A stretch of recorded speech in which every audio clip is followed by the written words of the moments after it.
There is a tradition that I've been studying a little bit this week. It's a tradition called Shiva, and in the Jewish tradition, people practice what they call sitting Shiva, and it stands for the word seven, and they go through a period of mourning when someone in their community or their family dies, and it's a time for everyone in the community to come together to heal, to mourn, to grieve, and also to talk about the future and to commemorate the life of those who've passed.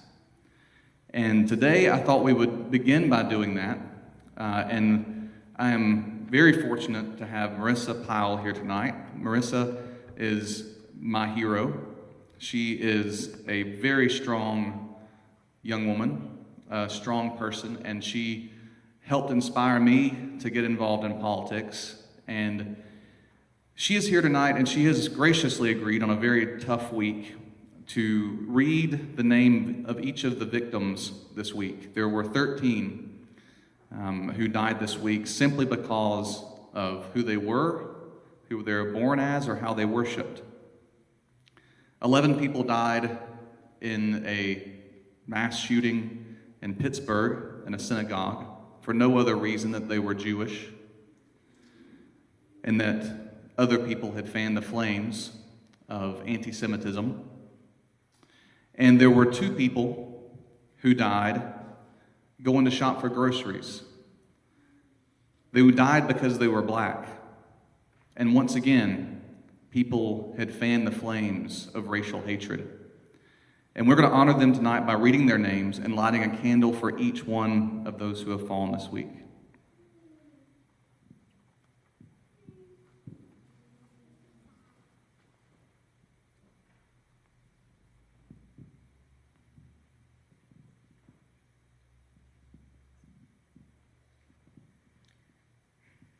All right.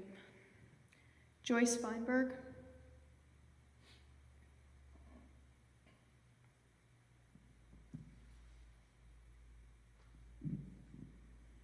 Richard Gottfried.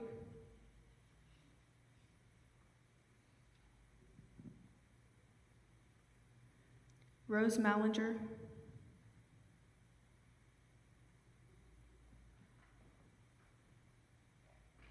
Jerry Rabinowitz.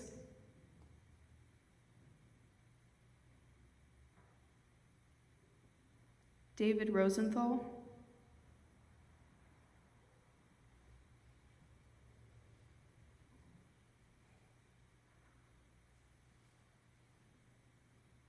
Cecil Rosenthal.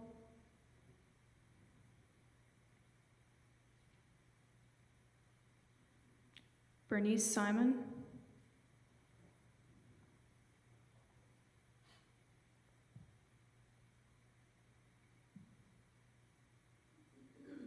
Sylvan Simon.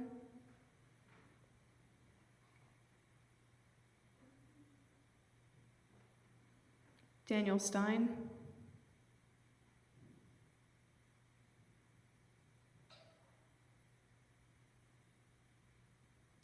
Melvin Wax.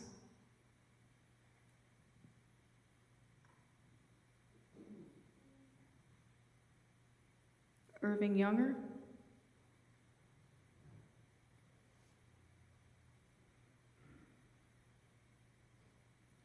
Maurice Stallard.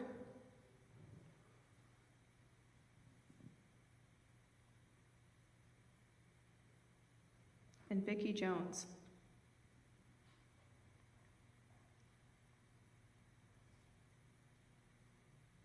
And before we end, since many of these people were killed in a synagogue while worshiping in Jewish tradition, there's the Mourner's Kaddish, which is said to honor and remember the dead. And I'm going to recite that for the victims as well. Yitgadal v'yitgadash shemei Rabba, be'alma divrach yiruteh ve'el malchuteh, b'chayechon u'v'yimechon u'v'chayeh dechol beit Israel, bagala u'bizman kariv ve'imuru amen. Yeshmei Rabba mevarach le'alam u'lalmei almaya. יתברך וישתבח ויתפאר ויתרומם ויתנשא ויתהדר ויתעלה ויתהלל שמי קודשה ברכו לילה מלכל ברכתה ותושבחתה ונחמתה דמירן בעלמה ואמרו אמן. יש להם רבה מן שמיה וחייכו אלינו ואל כל ישראל ואמרו אמן. עושה שלום במרובו, הוא יעשה שלום עלינו ועל כל ישראל, ואמרו אמן.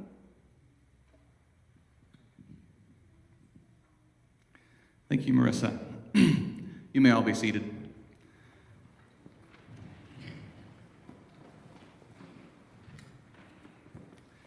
You know, we had designed and planned this meeting for a long time, months.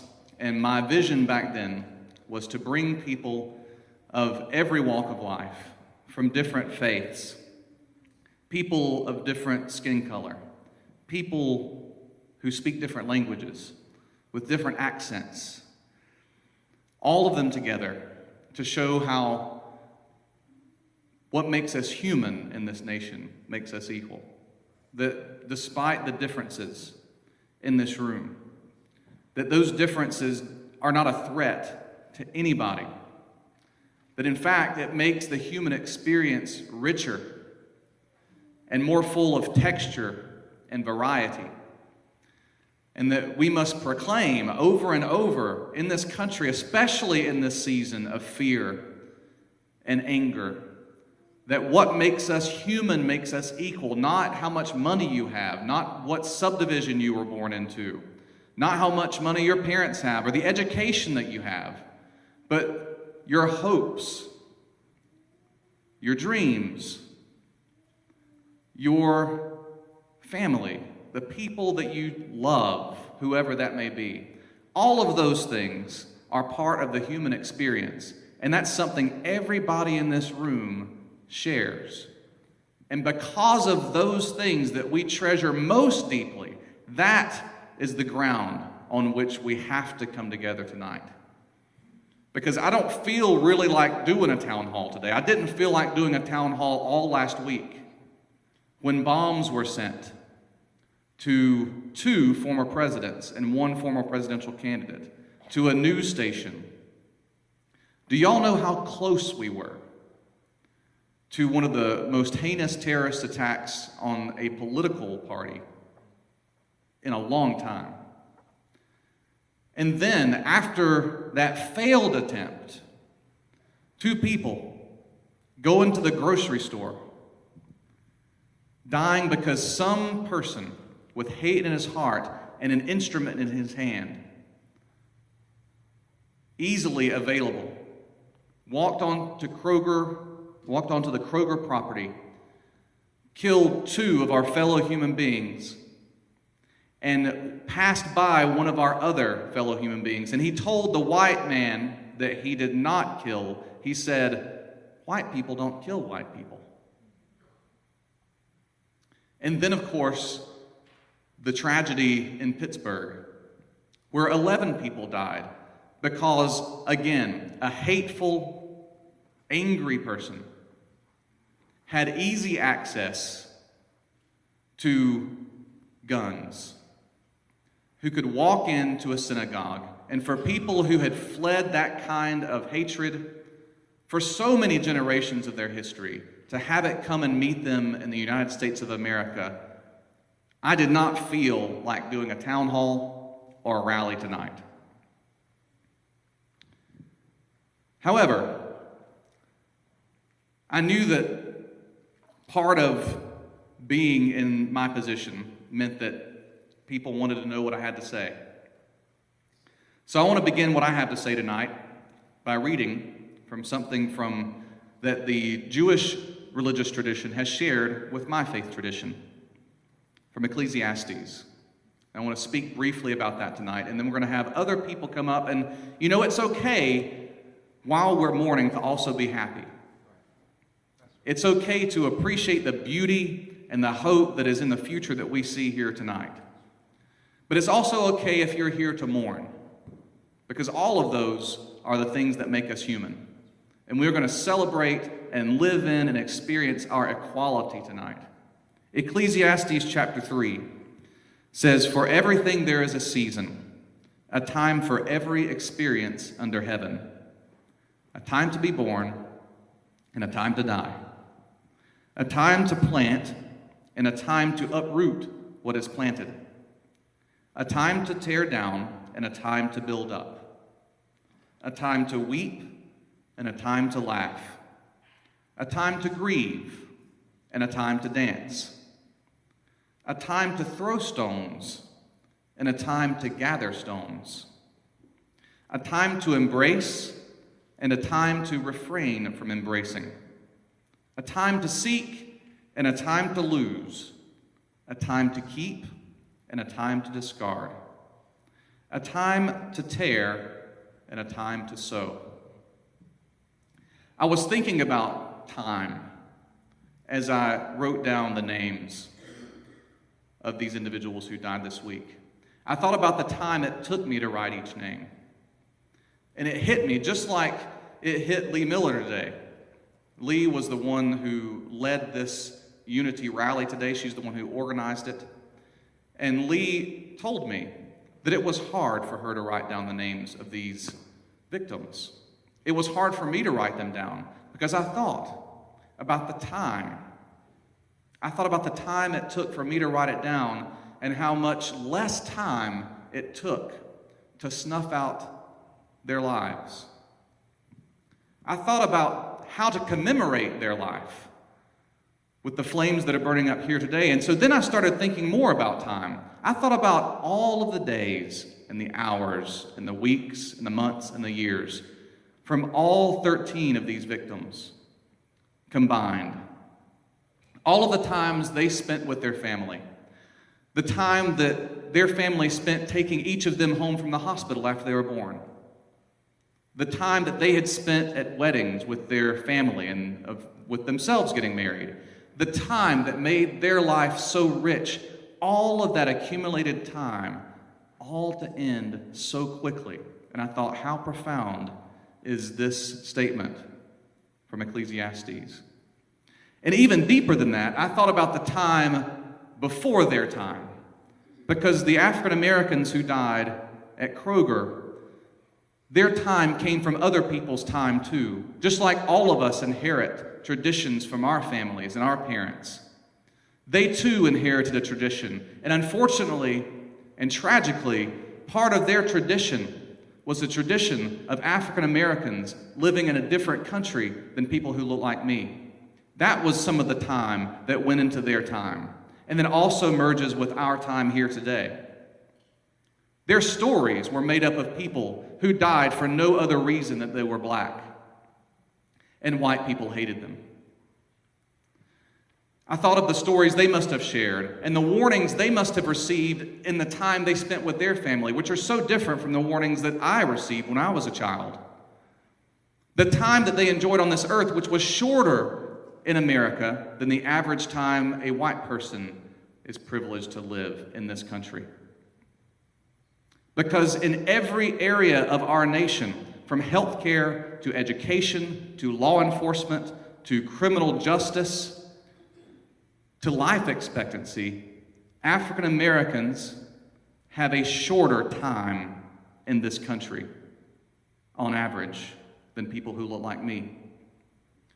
And it may make us feel uncomfortable to say that, but part of mourning means that we have to tell the truth. And the truth is that in our very own community, many African Americans end up going to jail faster than white people who do the same things that they do. And their life matters. There are immigrants in our community who make up a very important part of our community, who have to live in fear every day, a lot like African Americans often have to live in fear when it comes to our law and order system. There are children in cages today who were ripped from their parents at the border in a scheme to scare off immigrants from this country. Their lives matter, and we must commemorate them because everybody who suffers, in some sense, belongs to the same community. The death of the people in the synagogue also had a long time in their past. There was a lot of time to consider. The time that they remembered from the Holocaust and from generations of persecutions and pogroms. In our very own country, a ship carrying Jewish people attempting to escape from the genocide in Europe was turned away because of some of the same hateful, fearful speech that we hear from political leaders today. Part of moving forward and building a better future means we must tell the truth, and we must say without compromise or hesitation that racial thinking, race-based thinking, the kind of system that calls a Mexican immigrant a rapist, is destructive and dangerous. And that if one political leader chooses a group of immigrants to call out as rapists, as the enemy of this people, anti-Semites will think the same way of Jewish people. Other racists will think that same way about African American people. So whenever a group of people is grouped together as less than any other group of people, we must stand up at the top of the rafters and shout and say, that is wrong, and it is dangerous. And moving forward, more than pointing out the evil, we have got to learn to build sustaining communities here in our town of Gainesville, Georgia. We must build an alternative for people who need an alternative to hate. Because I'm convinced that a lot of people looking for hate on the internet who get radicalized here at home by racial hatred are actually incredibly lonely people and fearful people. And so what we must do as a community of goodwill, which is so fragile in this country right now, what we must do as a community of goodwill is to offer a different shelter for people, a better home for people, a home built on hope and equality and acceptance and even a chance at redemption. Even redemption for hateful people. So that's what I want to talk about tonight, moving forward. I feel inadequate, because I am, and I feel trivial almost talking about political policies tonight. But after we celebrate the tradition, the different traditions, and the different life stories and life forces that are represented in this room, I think it is incumbent on us to move forward and for you to be able to ask somebody who is asking for power the questions you'd like to ask about any topic. Thank you for coming out tonight. Thank you for the goodwill in this room. It's such a treasure right now, for the love and the acceptance in this room. It's so hard to find. This is like an oasis tonight, and I hope that for every grieving person, tonight's performances will be that oasis for you.